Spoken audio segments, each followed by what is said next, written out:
ମୁଁ କିଛି ଶୁଣିବିନି। ମୋ ନାତୁଣୀକୁ ନ୍ୟାୟ ଦେବା ପାଇଁ ହାଇକୋର୍ଟ ସୁପ୍ରିମକୋର୍ଟ ମୁଁ ଦୌଡ଼ି ଦୌଡ଼ି ଯିବି। ନାତୁଣୀକୁ ନିଶ୍ଚୟ ନ୍ୟାୟ ଦେବି। ବାପା ଆପଣଙ୍କ ନାତୁଣୀକୁ ଆଉ ନ୍ୟାୟ ମିଳିବନି। ବାପା ଆପଣଙ୍କ ନାତୁଣୀକି ଆଉ ନ୍ୟାୟ ମିଳିବନି। କାହିଁକିନା ଏଠି ମୋର ନ୍ୟାୟର ଆଖି ଚେଇ ଶୋଇଛି।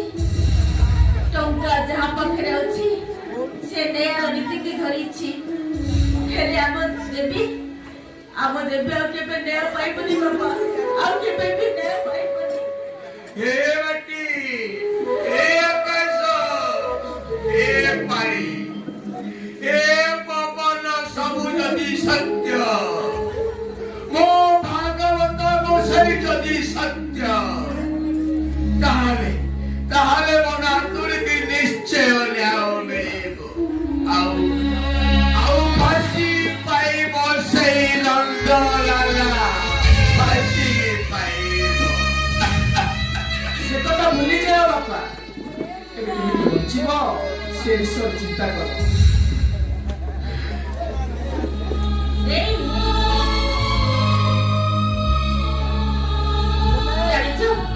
चारि दिन हेलानी बापा दरिरे कंपुचंती।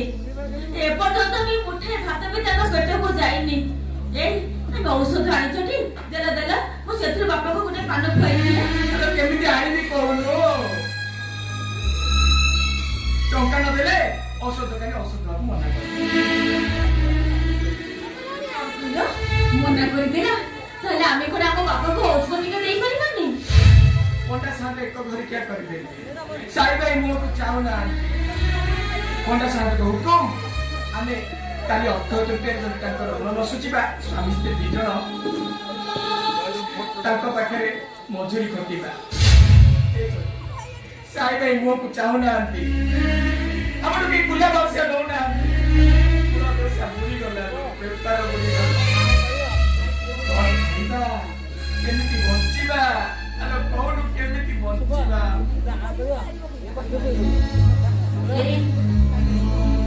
राती पारे मुंड उपरे बोला से गाते साथ करछ। आ पेटर भूख भी जमारू सही होउनी। एबे हम कोन करिबा। पेटर भूख तो जमारू भी सही होउनी। हाउ जहा को मागिले भी से माने केही भी किछि दउ ना हाती। तला फिर कोन करिबा। अरे कोइता बाबा तू उठे काम कर। अरे बहुत टुंडे दिखा भी सो नहीं दे। आओ तबे दिन तक सो तू तमे कुटे खाई सो। चला के समस्त आराम से सो। चलो चलता। हमर कथा को के सुनु नहती। आ खाइबा को मागले में के दउ नहती। तमे ओने काम कर। मु जाउ छ दिबी ए कन्या मते सहित ए सिंदूर को नहीं आसती। हमर को खाइबा दुई जन को आराम से पड़बा। इना चाहिए क्या महा पाप। मीरा आपण माने एते राती रे आपण माने की देखि ना दी तो। नाही चैता आमे तम सहित दी पद कथा रे एठु चली जीवु। कोन कहना दी बात सरकारी।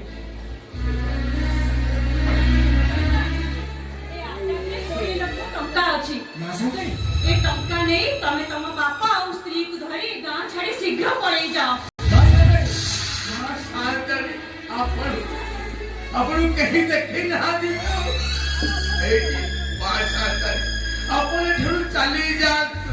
उनका साथ भी जानी हम कुछ पगलू मारी देबे। हो बात सादनी अपन एठलो चली जातु। आमे के बहुत भले रे अछु। चली जातु बात सादनी अपन को हाथ जोड़छि। कया करे अपन एठी चली जातु।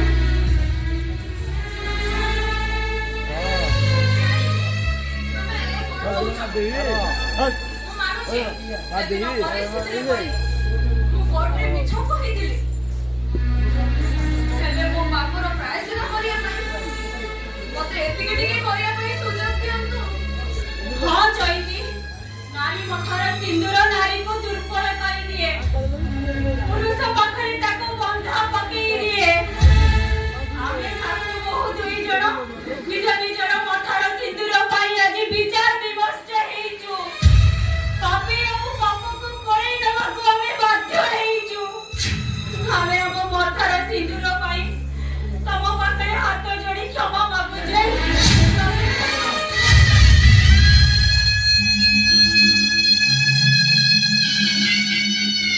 ଭାଷା ନାହିଁ ଏଠି କାହାର ଭୁଲ ନାହିଁ ଇଏ ହଉଛି ଆମ ଭାଗ୍ୟର ଦୋଷ କୋଉ ଜନ୍ମରେ କି କର୍ମ କରିଥିଲୁ କେଜାଣି ଏଇ ଜନ୍ମରେ କୋଉ ଜନ୍ମରେ କି ଦୋଷ କରିଥିଲୁ କେଜାଣି ଏଇ ଜନ୍ମରେ କି ଦଣ୍ଡ ପାଉଛୁ ଭାଷା ନାହିଁ ଆମକୁ ଟିକେ ଶାନ୍ତିରେ ମରିବାକୁ ଦିଅନ୍ତୁ ଚାଲି ଯାଆନ୍ତୁ ଆପଣ ମାନେ ଚାଲି ଯାଆନ୍ତୁ ସଇତା ତମେ ଯଦି ଏ ଟଙ୍କା ନ ନବ ନା ମୁଁ ସତ କହୁଛି ତମରି ମାନଙ୍କ ସହିତ ଆମେ ଶାଶୁ ବୋହୂ ଦି ଜଣ ଏଇଠି ବିଷ ପିଇକି ମରିଯିବା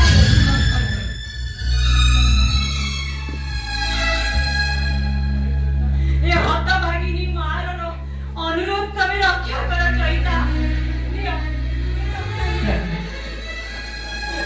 କହିଲା ମାରି ଆସିଲା କଳିକାଳ ହେ ଗୋବିନ୍ଦ ହଇତା ହୋଇବେ ସାତ ଫର ହେ ଗୋବିନ୍ଦ ଏ କଳି ଯୁଗ ସତ ମାରି ହେ ଗୋବିନ୍ଦ ସୁର ପଣ୍ଡିତ ସୁଜାନି ହେ ଗୋବିନ୍ଦ ହରି ବୋଲ ପିତାଶ୍ରୀ କଣ ହେଇଛି ନନ୍ଦୁ ଏଠି ତ ଖାଲି ପ୍ରେମର ବନ୍ୟାକୁ ଝୁଲୁଛି କଣ ହେଇଛି ମୁଁ କହିଲି ଆମର ସେ କୁମ୍ପି ଗାଡ଼ିଆଟା ଶୁକି ଯାଉଛି କାହିଁକି କାହିଁକି ପିତାଶ୍ରୀ ଶେଷରେ ଶାଶୁ ବୋହୂ ଦିଟା ଗୋଛାୟତ ଘରେ ବସିଲେ ଇଚ୍ଛା ତ ହଉଛି ତମ ଦି ଜଣକୁ ମାଛ କଟା ପନିକି ଆଣିକି ତମ ବେକଟାକୁ କଚ କଚ କରି କାଟି ପକେଇବା ଫାଟି କରନା କେମିତି ନ କରିବି ପିତାଶ୍ରୀ ଫାଟି କରନା ଏ ଗାଁ ଲୋକ ଶୁଣିଲେ କଣ କହିବେ ଦେଶର ବଡ ବନ୍ୟାର ମାଇ ପୁଅ ବୋହୁ ଗୋଟେ ଗୋଛାୟତ ଘରେ ବସିଛନ୍ତି ଆଜି ମୋ ମାର ଇଜ୍ଜତ ରହିବ ତ ଏ ଶାଲି ମାରି ଦିନିଆ ଆମ ବୋପା ପୁଅ ଦିଟାକୁ ରଖେଇ ଦବ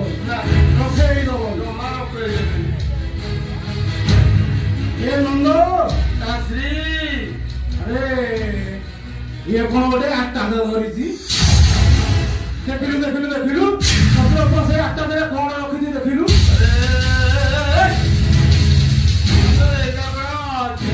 ମାରୁଛିରେ ଗୋଛାୟତ ଘରେ ପୁଣି ସଫାରିଆଟା ତ କଣ